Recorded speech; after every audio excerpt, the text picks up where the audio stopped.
30 मार्च को पीएम मोदी का बिलासपुर दौरा, मुख्यमंत्री विष्णुदेव साय ने दी जानकारी। प्रदेश की जनता को पीएम मोदी देंगे अनेकों सौगात। सुकमा में हुए नक्सली एनकाउंटर पर सीएम विष्णुदेव साय ने दिया बयान। सीएम ने सुरक्षा बलों का जताया धन्यवाद, कहा साल 2026 तक नक्सल मुक्त छत्तीसगढ़ का लक्ष्य। रायपुर में national conference of bank audit AI कार्यक्रम में सीएम विष्णुदेव साय ने कार्यक्रम में की शिरकत, कहा देश की प्रगति में संस्थान का योगदान। दुर्ग नगर निगम का बजट महापौर का बात मारने किया पेश, पानी पार्किंग व्यवस्था को लेकर बनाया प्लान, विपक्ष ने बजट को बताया नाकाफी। और राष्ट्रीय विकास और ग्रामीण विकास बैंक ने किया ऋण संगोष्ठी का आयोजन, सहकारिता मंत्री केंद्रीय कश्यप हुए शामिल, नाबार्ड को ऋण संगोष्ठी की दी बधाई। नमस्कार, स्वागत है आपका। मैं हूं आपके साथ सपना दीपक मद्देशिया। बुलेटिन का आगाज करेंगे। प्रधानमंत्री नरेंद्र मोदी के बिलासपुर दौरे को लेकर मुख्यमंत्री विष्णुदेव साय का बयान सामने आया है, जिसमें उन्होंने कहा है कि कल प्रधानमंत्री नरेंद्र मोदी छत्तीसगढ़ आ रहे हैं और छत्तीसगढ़ की जनता को 33,000 करोड़ से अधिक की सौगात देने वाले हैं, जिसमें NTPC, thermal power plant, railway समेत विकास को कई ऐसी योजनाओं की सौगात मिलने वाली है। प्रधानमंत्री के कार्यक्रम में बड़ी संख्या में प्रदेश की जनता प्रधानमंत्री को सुनने के लिए पहुंचेगी। लगभग 2 लाख से अधिक लोग कार्यक्रम में पहुंचेंगे और इसके लिए संपूर्ण व्यवस्था की गई है।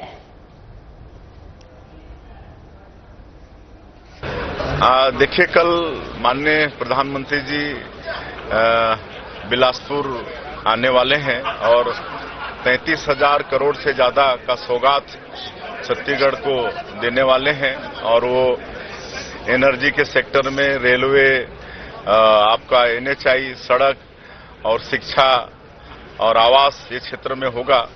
33,000 करोड़ से ज्यादा का सौगात कल माननीय प्रधानमंत्री जी देंगे। मुख्यमंत्री विष्णुदेव साय राजधानी रायपुर में आयोजित national conference of bank audit AI के कार्यक्रम में शामिल हुए। कार्यक्रम को लेकर सीएम साय का बयान भी सामने आया है। दरअसल उन्होंने कहा कि आजादी से पहले की संस्थान देश के विकास में अपना महत्वपूर्ण योगदान दे रही है और आज संस्थान के प्रमुख पदाधिकारी अन्य राज्यों में शामिल होने के लिए रायपुर आए हैं। साथ ही कहा कि छत्तीसगढ़ और विशेषकर रायपुर के लिए एक विशेष दिन है, जहां अमृतकाल नेशनल कॉन्फ्रेंस का आयोजन किया गया। विश्व का सबसे बड़ा अकाउंटिंग बॉडी है। वर्तमान में पूरे देश में आज 4 लाख से अधिक संस्थान के सदस्य हैं और सबसे पहले मात्र 1600 लोगों से ये संस्थान शुरू हुआ था, जिसके बाद लगातार संस्थान से लोग जुड़ते गए। देश की प्रगति में संस्थान का एक महत्वपूर्ण योगदान रहा है। जब से देश में जीएसटी प्रधानमंत्री नरेंद्र मोदी ने लागू किया है, उसके बाद से का संस्थाओं की भूमिका बढ़ गई है।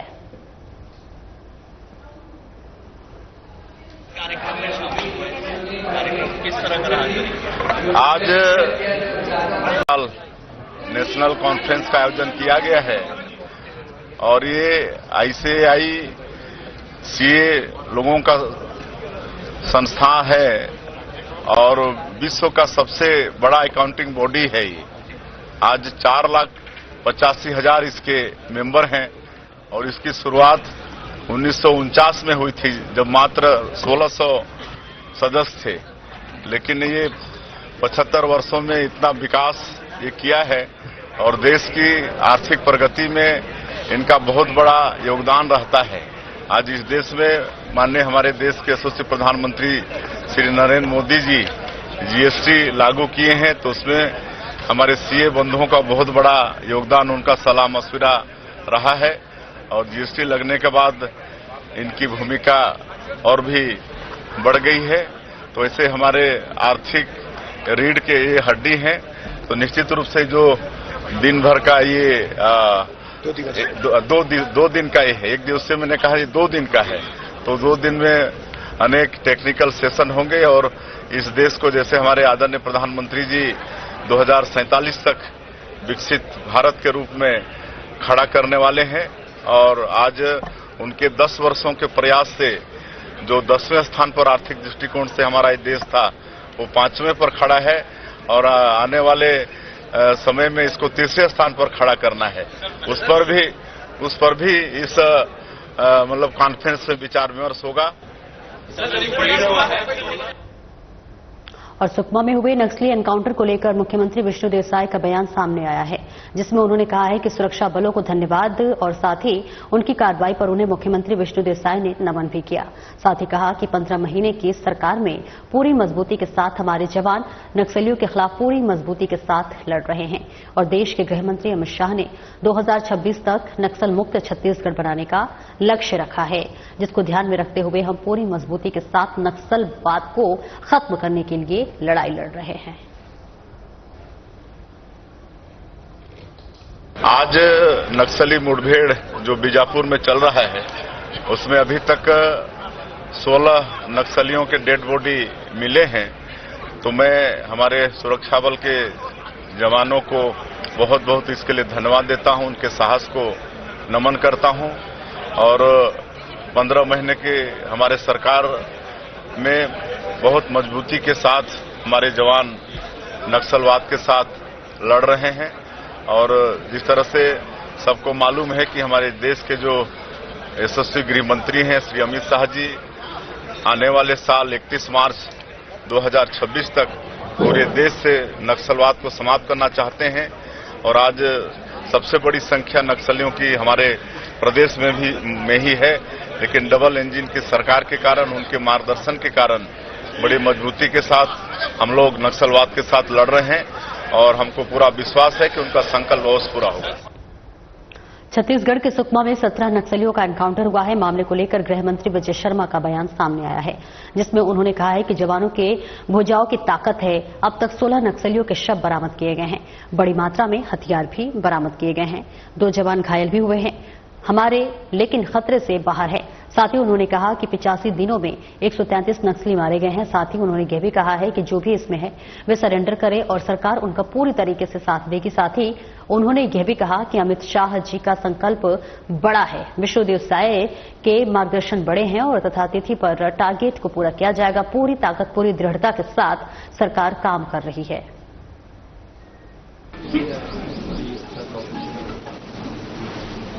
जवानों के भुजाओं की ताकत पर एक और बड़ी सफलता मिली है। सुकमा जिले के केरलापाल थाना क्षेत्र के अंतर्गत सर्चिंग तो जारी ही था। सुबह की मुठभेड़ में 16 नक्सलियों के शव बरामद किए गए हैं। SLR, इंसास, AK-47 और कंट्रीमेड बहुत सारे हथियार भी इसमें शामिल हैं। 2 जवान हमारे उसमें घायल हुए हैं, परंतु वो खतरे से बाहर हैं और उनको जिला मुख्यालय लाकर के आवश्यकता अनुरूप उच्च स्थानों पर, बड़े स्थानों पर इसके इलाज के लिए लाया जा रहा है। मैं सोचता हूं कि विगत इस नए वर्ष में 85 दिनों में 133 नक्सली मारे गए। इस नए वर्ष में 2025 में 85 दिनों में 133 नक्सली मारे गए। कुल मिलाकर आप देखेंगे तो लगभग 27-2800 की संख्या में नक्सली या सरेंडर हुए हैं, गिरफ्तार हुए हैं या मारे गए हैं। सरकार एक गोली भी नहीं चलाना चाहती और एक बहुत अच्छे रिहेबिलिटेशन पॉलिसी के साथ सरकार की अपील है कि जो भी लोग इसमें हैं वो सरेंडर करें, अपना जीवन सुरक्षित करें और सरकार इसमें पूरी तरीके से, पूरी शिद्दत के साथ पूरे लाइफ सेटल करने तक उनके साथ होगी, इसमें कोई संशय नहीं है। इस पूरे अभियान में ये अवश्य है कि माननीय अमित शाह जी का संकल्प बड़ा है। नॉर्थ ईस्ट की इंसर्जेंसी खत्म हुई। सोचता हूं कि नियत समय में मार्च 2026 तक सशस्त्र नक्सलिज्म का समापन हो जाएगा। और नक्सल पीड़ितों और नक्सलियों के आत्मसमर्पण को लेकर सरकार नई पॉलिसी लेकर आई है। मामले पर बयान देते हुए गृहमंत्री विजय शर्मा ने कहा कि नक्सली जवानों को नुकसान पहुंचाने के लिए जगह जगह आईडी लगाकर रखते हैं। इसमें न जाने कितने बेकसूर लोग इसके शिकार हो जाते हैं और उनकी जिंदगी बर्बाद हो जाती है। कभी कभी कुछ गांव वाले और यहां तक कि कई बार खुद नक्सली भी इसकी चपेट में आ जाते हैं और इसकी सुध लेने वाला कोई नहीं है और इसलिए सरकार ने ये पॉलिसी बनाई है। आईडी ब्लास्ट एक बड़ी समस्या है और इस पर भी लगातार सरकार प्रयास कर रही है। आपको बताना है, आईईडी ये बड़ा चैलेंज है अभी हम सब के लिए। और एक बार पुनः बीजापुर में भैरमगढ़ थाना क्षेत्र के अंतर्गत बुड़गा गांव है, वहां पर सरस्वती ओयाम नामक महिला आईडी के चपेट में आ गई। इन्होंने कहीं पर बिछा दिया है, कुछ भी कर दिया है।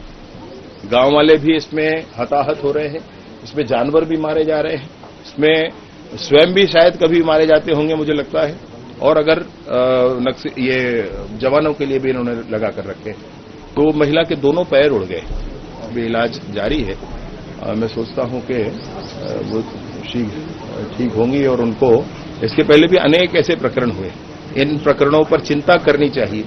मैं दुनिया की मीडिया से निवेदन करता हूं कि और किस बात की चिंता के लिए वो समय बिताते हैं। नक्सलियों के द्वारा इस तरह पीड़ा जिनको दी गई है उसकी चिंता कौन करेगा। इनको लेकर के एक बार एक टीम वहां दिल्ली भी गई थी, राष्ट्रपति जी से युवचन साहब से मुलाकात हुई थी और जेएनयू की धरती में, जेएनयू के कैंपस में इनका धरना हुआ था, जिन्होंने इन लोगों ने नारे लगाए थे कि माओवाद की चिता जलेगी जेएनयू की धरती में, नक्सलवाद की कब्र खुदेगी जेएनयू की धरती में, ये नारे लगाए गए थे। इस तरह की अनेक प्रकरण है। ये एक आईईडी ब्लास्ट है, कितनों को गोली मारा गया है, कितनों के गला रेत दिए गए, वो प्रकरण जो थाने में दर्ज हो जाते हैं उनकी जानकारी होती है। अंदर दूर जंगल में जाने कैसे इतने हत्याएं इन लोगों ने की हैं, इसके साथ ही साथ कितने लोगों को बेघर कर दिया है, डरा धमका कर उनके घरों से, उनके खेतों से उनको दूर कर दिया है। ये सारे लोग नक्सल पीड़ित हैं और इनके लिए भी इस बार जो सरकार ने पॉलिसी लाई है वो नक्सल पीड़ितों के लिए भी और नक्सल के आत्मसमर्पण करने वाले दोनों के लिए लेकर सरकार पॉलिसी लेकर आई है। बहुत धन्यवाद। बीजेपी की नवनिर्वाचित महापौर अलका बागमार ने शुक्रवार को दुर्ग नगर निगम का बजट पेश किया, जिसे लोगों की समस्याओं और शहर के विकास को ध्यान में रखते हुए तैयार किया गया है। इस बजट में पिछले साल की तुलना में 5 लाख रुपए का घाटा दिखाया गया है। तो वहीं बता दें कि महापौर ने 5 करोड़ 19 लाख रुपए का बजट पेश किया, जिसमें कई विकास परियोजनाओं को प्राथमिकता दी गई है। खासतौर पर पानी की समस्या, कचरा प्रबंधन, पार्किंग सुविधा और शहरी सौंदर्यीकरण को लेकर महत्वपूर्ण प्रावधान किए गए हैं। महापौर अलका ने बजट पेश करते हुए कहा कि हमारा ड्रीम प्रोजेक्ट वाटर और पार्किंग सुविधा को बेहतर बनाना है। यह बजट शहर की मूलभूत आवश्यकताओं को ध्यान में रखकर बनाया गया है। हमने लोगों की समस्याओं को समझकर उनके समाधान के लिए योजनाएं बनाई हैं। वहीं कांग्रेस के नेता प्रतिपक्ष संजय कोहले ने इस बजट की आलोचना की है। उन्होंने कहा कि ये बजट आम जनता के लिए पूरी तरह से असफल साबित होगा। महापौर ने सिर्फ पुराने बजट को दोहराया है, इसमें कोई नई योजना का क्रांतिकारी बदलाव नहीं दिख रहा है। रखे हैं इसमें मल्टी लेवल पार्किंग का रखे हैं, जो शहर के लिए बहुत ही आवश्यक है। दूसरा हमने सीवरेज ट्रीटमेंट प्लांट का रखा है, जिससे पानी घोषणाएं हमने की थी, उन सारी घोषणाओं को शामिल करने की कोशिश की है। बजट टोटल कॉपी पेस्ट है। पूर्ववर्ती सरकार की जो योजनाएं थी उसको अपना बताकर इन्होंने बजट में पेश किया। नया कुछ नहीं है बजट में, न गायों के लिए है न सांडों के लिए है। आज गायों सांडों के कारण एक्सीडेंट हो रहे हैं। कुत्तों के का आतंक इतना मचा हुआ है कि कुत्ते अपना लोगों को काट रहे हैं, लेकिन किसी प्रकार की कोई योजना नहीं है। नल टैक्स अलग जबरदस्ती वसूला जा रहा है। जहां पे 1 साल पहले नल लगा है तो उसको 3 साल का नल टैक्स देना पड़ता है। राष्ट्रीय विकास और ग्रामीण विकास बैंक ने राज्य ऋण संगोष्ठी का आयोजन किया, जिसमें छत्तीसगढ़ के सहकारिता मंत्री केदार कश्यप मुख्य रूप से शामिल हुए। इस दौरान उन्होंने नाबार्ड को राज्य ऋण संगोष्ठी आयोजित करने के लिए बधाई दी। साथ ही उन्होंने कहा कि छत्तीसगढ़ राज्य में किसानों की सहायता करने में नाबार्ड की ओर से निभाई गई महत्वपूर्ण भूमिका शामिल है। उन्होंने सभी बैंकों से छत्तीसगढ़ में किसानों और अन्य लोगों की बेहतरीन के लिए नाबार्ड छत्तीसगढ़ की तरफ से दिए गए अनुमानों पर ध्यान देने के अनुरोध भी किए। तो वही मंत्री ने कहा कि वो चाहते हैं कि नाबार्ड छत्तीसगढ़ के ग्रामीण क्षेत्रों में बैंकिंग की पैठ बढ़ने के लिए राज्य सरकार के साथ सहयोग करे। उन्होंने बस्तर की सालपी, जीआई की टैगिंग और छत्तीसगढ़ की पारंपरिक फसलों के मूल्य संवर्धन पर भी विचार विमर्श किया। वहीं नाबार्ड के मुख्य महाप्रबंधक डॉक्टर ज्ञानेंद्र मणि ने बताया कि नाबार्ड ने वर्ष 2025-26 के लिए छत्तीसगढ़ के प्राथमिकता क्षेत्र में के तहत क्रेडिट कार्ड क्षमता 1.818 लाख करोड़ रुपए की गई है। ऋण संगोष्ठी का यहाँ पर आयोजन किया गया और इसमें हमारे सीजीएम ज्ञानेंद्र मणि जी नाबार्ड से और आरबीआई से और एसबीआई से और सभी हमारे बैंक के प्रमुख अधिकारी और वित्त विभाग के विशेष सचिव वर्मा मैडम और रजिस्ट्रार हमारे कुलदीप शर्मा जी और हमारे कृषि से गिरीश चंदेल जी जो हमारे कुलपति हैं, वो सम्मिलित हुए। और निश्चित तौर से ये एक आगामी कार्य योजना को लेकर के इस लोन से संबंधित उसको लेकर के एक यहाँ पर एक संगोष्ठी की गई है। इससे हमारे आने वाले समय में ये पूरे छत्तीसगढ़ को कैसे सुविधाओं का विस्तार हो, किस तरीके से क्रेडिट लोन लेकर के वो अपने आप को सक्षम बनाए और उसके साथ साथ हमारे फाइनेंस के माध्यम से बहुत महत्वपूर्ण सुझाव दिया गया है, कोऑपरेटिव के माध्यम से महत्वपूर्ण सुझाव दिया गया है। कृषि में जो होने वाली जो दिक्कतें हैं उनको लेकर के सुझाव दिया गया है। उसमें हमारे सभी SLVC के जो कन्वेयर है यहाँ पर उपस्थित रहे और उन लोगों ने सब विषयों को सुना है, मनसा है। ये जवानों को बड़ी सफलता मिली है, सुकमा में 17 नक्सलियों को मारा गया। देखिए, अभी तक 20 की सूचना रही, लेकिन अभी 17 जो डेड बॉडी है वो प्राप्त हुआ है और छत्तीसगढ़ में नक्सलवाद अंतिम सांस ले रहा है। और जो माननीय हमारे गृह एवं सहकारिता मंत्री श्री अमरीश शाह जी का जो दृढ़ इच्छा शक्ति, उनका दृढ़ संकल्प है कि मार्च 2026 में हम पूरे छत्तीसगढ़ में नक्सलवाद को खत्म करेंगे, मुक्त करेंगे। उस दिशा में हमारे प्रदेश के यशस्वी मुख्यमंत्री श्री विष्णुदेव साय जी आगे बढ़ रहे हैं। लगातार हमारे पुलिस का मनोबल बढ़ा हुआ है, हौसले के साथ में वो पूरे क्षेत्र को, उस एरिया को डोमिनेट कर रहे हैं, सर्चिंग कर रहे हैं। ऑपरेशन के माध्यम से बड़ी सफलताएं मिल रही है।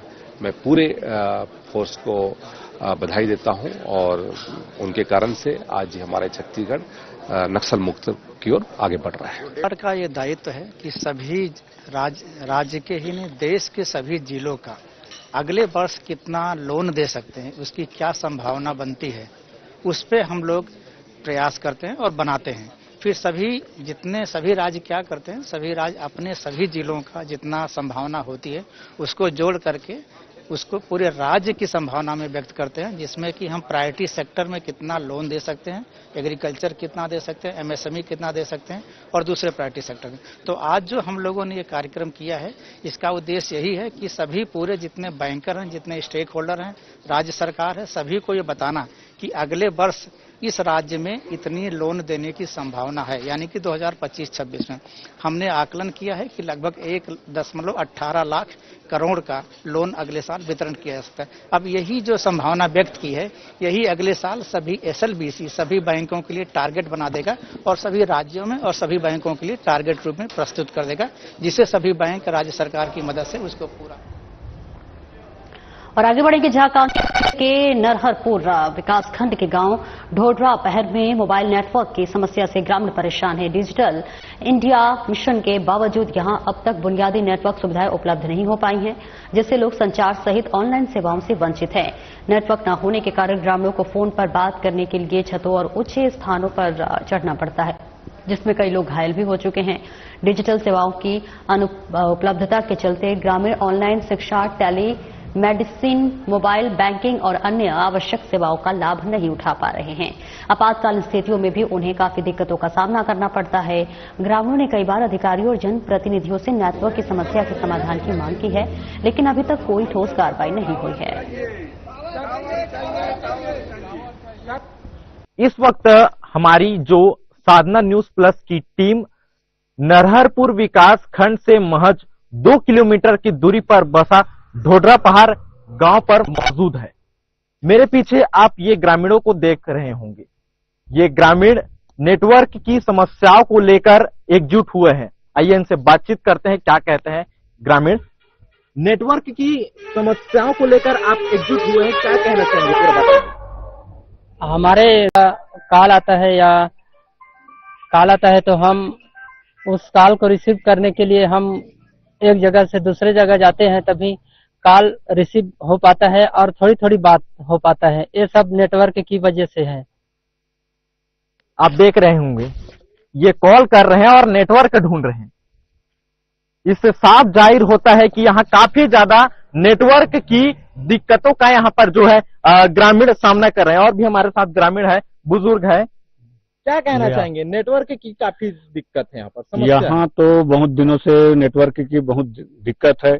आए दिन शासन प्रशासन को भी इसके संबंध में जानकारी दी गई है, पर भी शासन इस पर ध्यान दे रही है ना, प्रशासन भी ध्यान दे रही है। तो हमें शासन का बहुत सुविधा है, नेटवर्क के माध्यम से शासन को अवगत कराना, किसी भी चीज के लिए हमको नरहरपुर जाकर के ही नेटवर्क मिल पाता है, तो हम वहां जाकर के ही नेटवर्क करके अपना जो भी समस्या है उसको शासन प्रशासन को देते हैं। और भी गांव के प्रमुख जन हमारे साथ मौजूद हैं। नेटवर्क की काफी दिक्कत है, क्या कहना चाहिए? हाँ, नेटवर्क की काफी दिक्कत है हमारे गांव में। मात्र 2 किलोमीटर नरहरपुर में बड़े बड़े दिखाने के लिए ही टावर खड़े किए हैं, जिसका कोई लाभ नहीं मिल रहा है। हमारे गांव में बहुत पढ़े लिखे बच्चे लोग सब छत और छानी के ऊपर में चढ़ते हैं जी। और बहुत जने आज तक के गिर चुके हैं, जिनका हाथ पैर में काफी चोट आया है। नेटवर्क ढूंढने के चक्कर में ही छत में चढ़ते हैं जी। और इतने पढ़े लिखे होने के कारण पेपर वेपर में पढ़ते हैं, वैकेंसी हमको ऑनलाइन मांगा जाता है आवेदन, जिसके कारण हम ऑनलाइन आवेदन नहीं कर पाते हैं। बहुत समस्या होता है, जिससे हमको रोजगार ढूंढने में बहुत तकलीफ होता है। हमें इस ग्राम में नेटवर्क होना अति आवश्यक है, या तो हमारे ग्राम पंचायत मासूल पानी में एक टावर का स्थापना होना अनिवार्य है। तो ये थे हमारे साथ ग्रामीण जो कह रहे हैं कि उन्हें नेटवर्क की चाहिए। मनीष सिन्हा, साधना प्लस न्यूज, कांकेर। जनजातीय संस्कृति और परंपराओं से सजी बस्तर रापंडूम के जिला स्तरीय आयोजन का समापन स्थानीय जनप्रतिनिधियों और समाज के प्रमुख जनों की उपस्थिति में हुआ। कोंडागांव के स्थानीय ऑडिटोरियम में आयोजित इस 2 दिवसीय कार्यक्रम में बस्तर की समृद्ध जनजातीय संस्कृति और परंपराओं को सभी विकासखंड से आए कलाकारों ने बहुत ही सुंदर प्रस्तुति के साथ प्रदर्शित किया। कार्यक्रम में केसकाल विकासखंड के प्रतिभागियों ने जनजातीय नाट्य विधा में बस्तर की लोक संस्कृति को दर्शाती आमा जोगानी त्यौहार को बहुत ही सुंदर ढंग से प्रस्तुत किया। वहीं फरसगांव विकासखंड के प्रतिभागियों ने धनकुल गीत के माध्यम से पुरातन वाद्य यंत्रों का प्रदर्शन किया और इसी तरह कोंडागांव विकासखंड के कलाकारों ने बस्तर के जनजातीय समाज के पारंपरिक परिधान और आभूषणों को दिखाया। साथ ही विलुप्त हो रहे वाद्य यंत्र विधा में कई वाद्य यंत्रों का स्थानीय बोली में परिचय के साथ प्रदर्शन किया गया। समारोह में उत्कृष्ट प्रदर्शन करने वालों प्रतिभागियों को सम्मानित किया गया।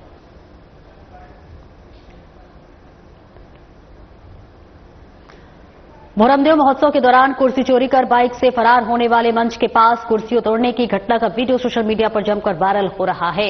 इस वीडियो को गंभीरता से लेते हुए कबीरधाम पुलिस ने त्वरित कार्रवाई करते हुए कुर्सी चुराने वाले और तोड़फोड़ करने वाले आरोपी जीवन श्रीवास को गिरफ्तार किया है। पुलिस ने वीडियो के आधार पर बाइक का नंबर ट्रैक किया, जिससे आरोपी की पहचान की गई। जांच के दौरान ये भी पाया गया कि कार्यक्रम में शामिल कुछ उपद्रवी जानबूझकर कुर्सियां तोड़ रहे थे और आम जनता को परेशान कर रहे थे। आरोपी जीवन श्रीवास ने अपनी गिरफ्तारी के बाद अपने साथी कमल कौशिक का नाम बताया कि दोनों ने मिलकर कुछ कुर्सियां तोड़ी थी, फिर बाद में कुर्सी चुराई थी। महोत्सव के दौरान जो है कुछ उपद्रवी तत्वों के द्वारा कार्यक्रम के दौरान कुर्सियां तोड़ी गई थी, जिसके जो है हमने ड्रोन, हमारे पास जो तैनात ड्रोन था उसके वीडियो और सोशल मीडिया में हो रहे वायरल वीडियो, पत्रकार साथी गणों के द्वारा जो उपलब्ध कराए वीडियो है और कुछ आम जनता ने भी उनकी पहचान करके हमारे पास में वीडियो फोटो भेजे थे। उसके माध्यम से साइबर सेल की टीम जो है उन्होंने सभी उपद्रवियों को जो है जाकर के लड़कों को बुला करके उनके द्वारा जो है माफीनामा मंगाया गया, लिखित में दिया गया कि वे उनके द्वारा गलती हुई है और ऐसा दोबारा भविष्य में नहीं करेंगे। और जो 10 उपद्रवी थे उनको टूटी कुर्सियां दिखा करके हमने उनकी गलती का एहसास कराया। इस दौरान हमारे पास में 10 लोगों के लिए शासकीय वाहन उपलब्ध नहीं था, तो साइबर सेल से पैदल हम जो है कोतवाली थाना और भिलाई कैन 2 पर्वत फाउंडेशन की ओर से भव्य कार्यक्रम का आयोजन 31 मार्च को होने जा रहा है। एक शाम शिखाटू श्याम के नाम आयोजन का 4था वर्ष है और इस बार ये आयोजन बहुत खास होने वाला है और ये आयोजन भिलाई के सेक्टर 7 बीएसपी ग्राउंड में होगा। आयोजन के संबंध में भिलाई कैन डू पर्वत फाउंडेशन के अध्यक्ष अतुल परपत ने बताया कि इस आयोजन में फेमस भोजपुरी सिंगर पूर्व सांसद दिनेश लाल यादव निरहुआ, प्रसिद्ध गायक खाटू श्याम जगत से हेमंत ब्रजवासी, फेमस छत्तीसगढ़ी सिंगर आरू साहू समेत अन्य कई कलाकार शामिल होंगे। कार्यक्रम का मुख्य आकर्षण का केंद्र महाकुंभ की रंगोली रहेगी। साथ ही हमने भक्तों के लिए भोग भंडारे के आयोजन के साथ साथ फ्री पार्किंग व्यवस्था, निःशुल्क आगमन की सुविधा है और इससे साथ ही साथ सभी भक्तों से अनुरोध किया गया है कि इस कार्यक्रम का हिस्सा बनकर इसे सफल बनाएं। फिलहाल इस बुलेटिन में इतना ही। दीजिए इजाजत। नमस्कार।